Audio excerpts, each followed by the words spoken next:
सदगुरु कबीर साहब काशीपुरी में प्रतिदिन जन समुदाय को सत्य धर्म का उपदेश दिया करते थे। प्रतिदिन साहब का नियम कबीर जोहरा हम लोग सब जानते हैं। वो कबीर जोहरा में सदगुरु कबीर साहब रोज उपदेश करते थे। जिज्ञासु रोज आते थे, मुमुक्षु रोज आते साहब को सुनने के लिए। क्यों? क्योंकि साहब ओरिजिनल ज्ञान देते थे, सत्य ज्ञान जो उन्होंने जाना है, अनुभव किया है। और जाना अनुभव किए कहने की भी जरूरत नहीं है। वो तो सतपुरुष के संदेश को ही सुनाते थे, उसमें कोई घटबढ़ नहीं, कोई मिलावट नहीं। ज्यों का त्यों जो सतपुरुष ने संदेश दे के भेजा था साहब वो सुनाते थे। तो उसके ग्राहक बहुत थे।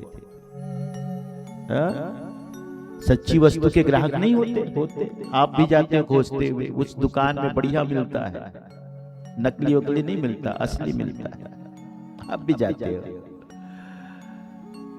सब लोग जाते थे साहब सुनने के लिए प्रतिदिन। उसी कबीर जोहरा में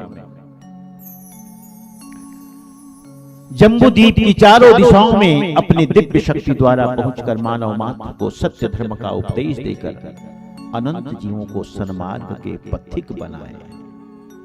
अनंत जीव, कल हमने बताया आपको, नाभादास जी कहते हैं कि 33 करोड़ जीवों को जिन जिन ने सतलोक पठाया नाम के प्रभाव से।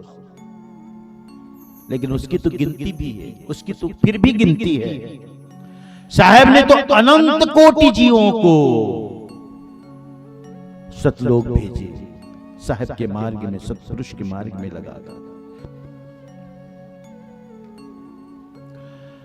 सदगुरु कबीर साहब के आगमन का प्राकट्य के 8 स्थूल कारण है और अनेक दूसरे कारण। मुख्य रूप से कहेंगे क्योंकि सदगुरु 120 वर्ष तक रहे और इन 120 वर्षों में जहां भी गए कुछ न कुछ अच्छा ही हुआ। और गिनती करो तो गिनने में ना है। लेकिन मुख्य 8 कारण। जम्बूद्वीप आज के समय में द्वीपों का वर्गीकरण है। एशिया, यूरोप, उत्तरी अमेरिका, दक्षिण अमेरिका, ऑस्ट्रेलिया,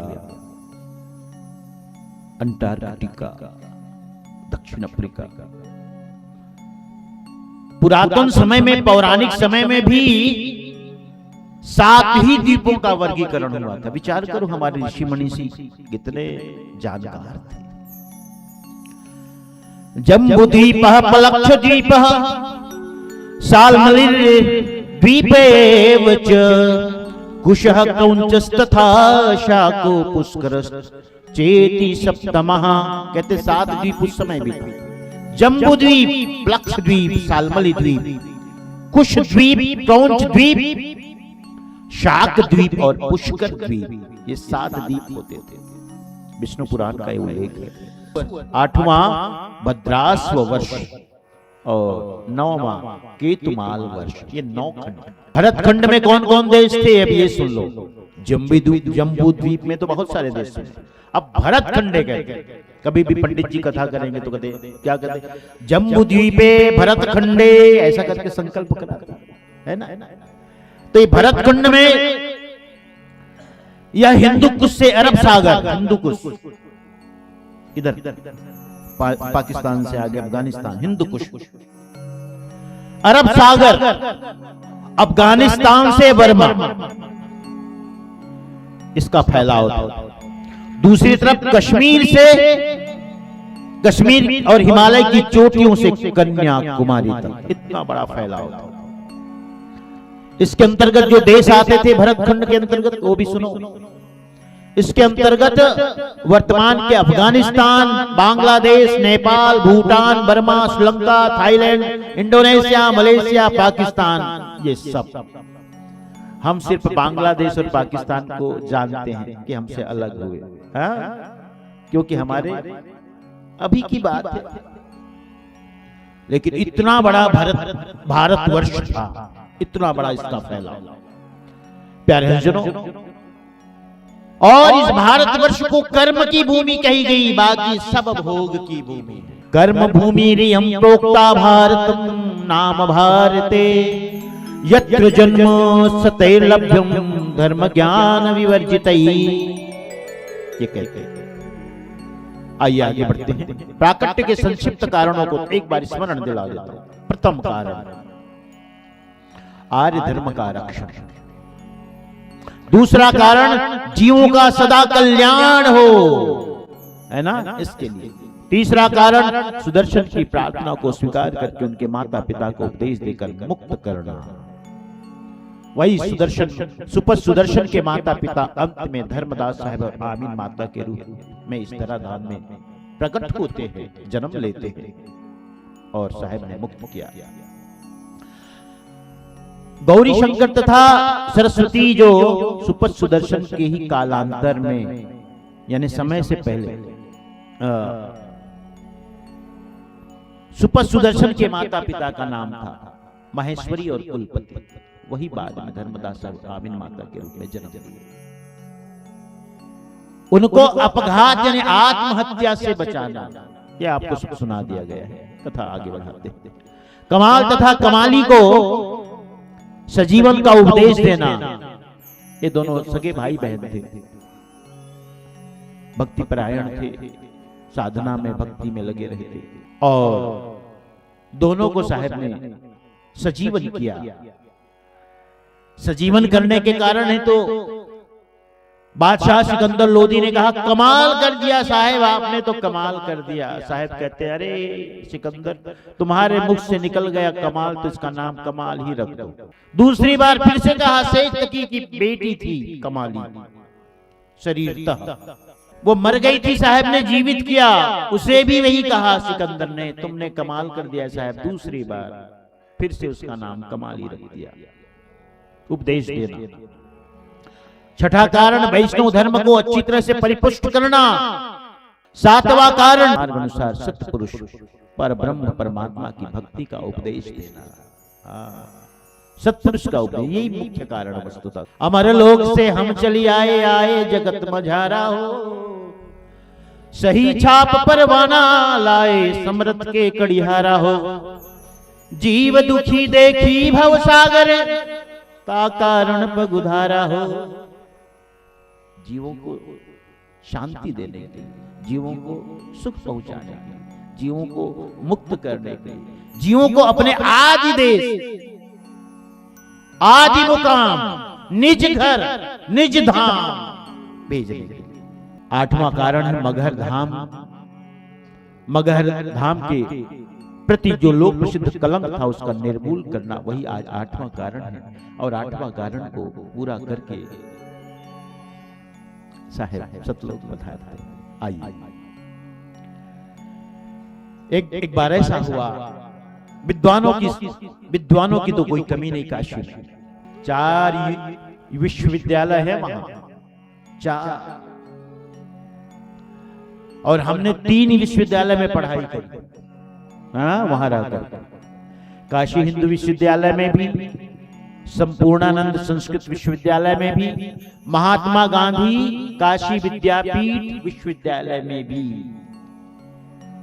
4 विश्वविद्यालय। एक तिब्बतियों का भी उच्च संस्थान, उच्च शिक्षा संस्थान, ऐसा कुछ नाम है उसका। काशी विद्वानों की नगरी, वहां मोक्ष का कारण निर्णय, इस विषय पर चर्चा हो रही है। मोक्ष का कारण क्या है वस्तुतः? सारे विद्वानों को बुलाया गया। साहेब भी बहुत प्रसिद्ध हो गए थे वहां, उन्हें भी आमंत्रित किया गया, आप भी आओ। सब लोगों ने अपने अपने ढंग से विचार दिया। कुछ लोगों ने कहा काश्याम मरणान मुक्ति ही, मुक्ति का एक ही कारण है काशी में मरना। काश्याम मरणान मुक्ति, कुछ भी करो, कहीं भी करो, काशी में मर जाओ, तुम्हारी मुक्ति हो जाएगी। ये तो बड़ा सस्ता सौदा था जी, लेके, है ना? आदमी जीवन भर पाप करे, जीवन भर पाप करे और पे जाके काशी में मर जाए। इसलिए तो बहुत बार लोग ऐसा सुनने में आता है, अब तो सब बंद हो गया, काशी करवट लेने जाते थे लोग। हाँ, अब वो सब पंडितों की चाल भी थी एक तरह से, सब गहना गुथा उतार लेते थे, मरना ही तो है, अब लेके कहाँ जाओगे? और वो काशी करवट के बारे में ऐसा कहा जाता है, हम भी कभी देखे नहीं है, लेकिन बताते थे जब विश्वनाथ मंदिर की तरफ जाओ ना तो कहते इधर है, वो गंगा जी से नीचे नीचे जुड़ा हुआ, ढकेल देते थे, वहां मशीन लगी होती थी, कट पिट करके गंगा में बह, कहां से मुक्ति और क्या कुछ, ऐसा था। तो लोग मरने जाते थे कि काशी में मरने से मुक्ति होती है, हम भी मरने जाएं। तो कुछ लोगों ने कहा कि काशी में मरने मात्र से मुक्ति होती है, कुछ विद्वानों ने ये भी कहा भैया ऐसी बात नहीं है, आत्मा और परमात्मा का अद्वैत साक्षात्कार, जब आत्मा परमात्मा का साक्षात्कार कर ले, आत्मा परमात्मा को जान जाए, ये है मुक्ति का कारण। इसलिए उपनिषदों में तत्वमसि, हे श्वेत केतु वह तुम ही हो, जिसे तुम भगवान कहते हो, परमात्मा कहते हो, खोज रहे हो, वो तुम ही हो। मोको कहाँ ढूंढे बंदे, मैं तो तेरे पास, न मंदिर में न मस्जिद में न काशी कैलाश में, मोको कहाँ ढूंढे बंदे, मैं तो तेरे पास। अहम ब्रह्मास्मि प्रज्ञानम आनंदम ब्रह्म, अयम आत्मा ब्रह्म, यह आत्मा ही ब्रह्म है।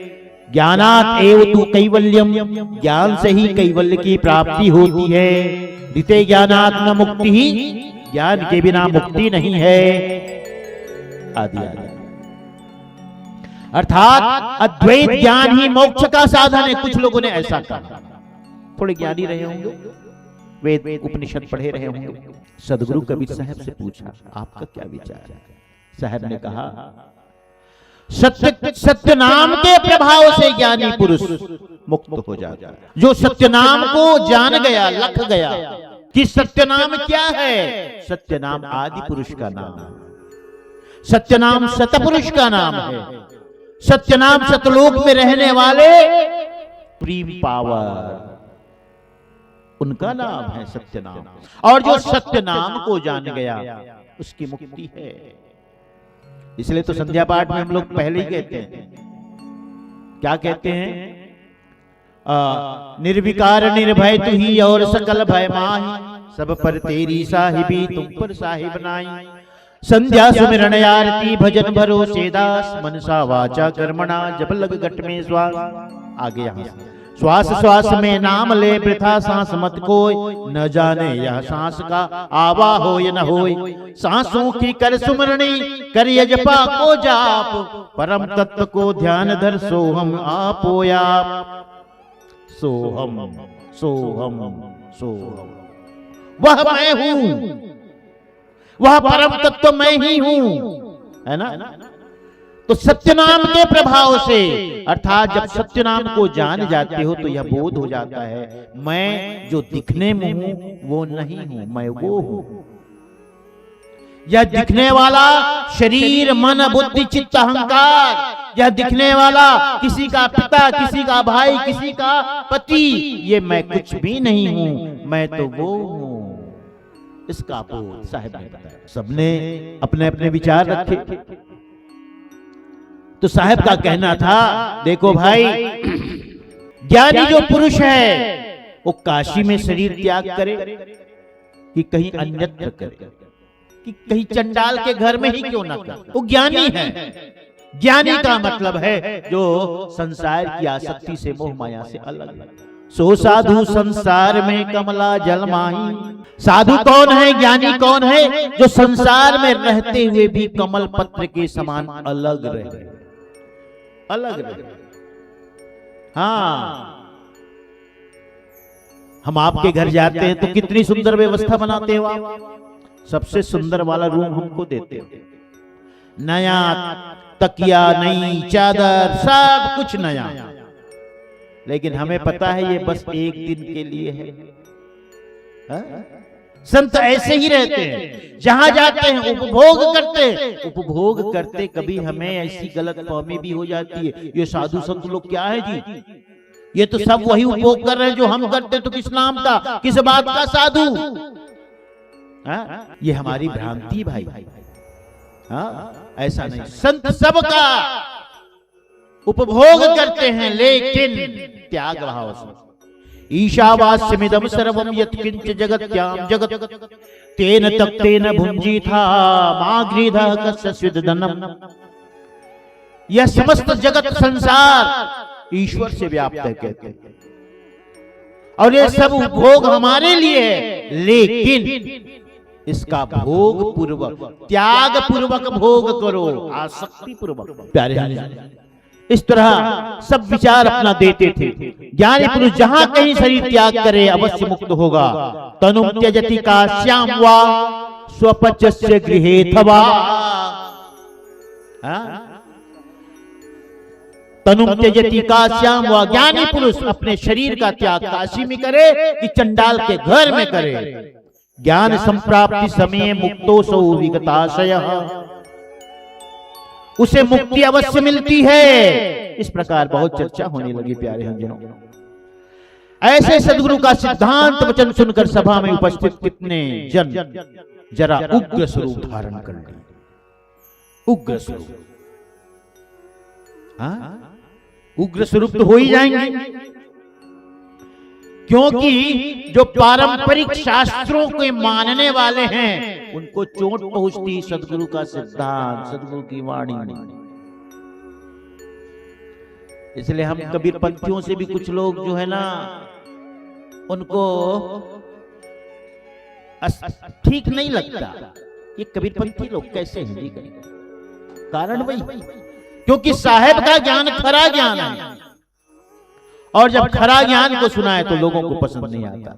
उग्र स्वरूप धारण करके सदगुरु के प्रति इस प्रकार कहने लगे। क्या कहने लगे?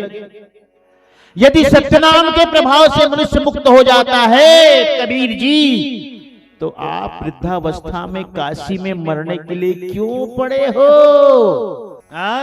तुम कहते हो कि सत्यनाम के प्रभाव से मनुष्य मुक्त हो जाता है, तो अब तो तुम्हारी वृद्धावस्था है, बुढ़ापा है, और काशी में रह रहे हो, जाओ ना मगहर, जाओ। इस प्रकार विरुद्ध पक्ष वाले सभासद के वचन को सुनकर के प्रणतपाल सदगुरु कबीर साहेब काशी में देह त्याग करने का विचार छोड़कर शिव शापित मगहर ग्राम में देह त्याग करने का वचन स्वीकार कर लिया। ये चुनौती है, चैलेंज साहब ने स्वीकार कर लिया। ठीक है, ऐसे हमारी कोई भावना नहीं कि हम काशी में मरे, लेकिन तुम कहते हो तुम यहाँ क्यों पड़े हो, तो हम चलते हैं।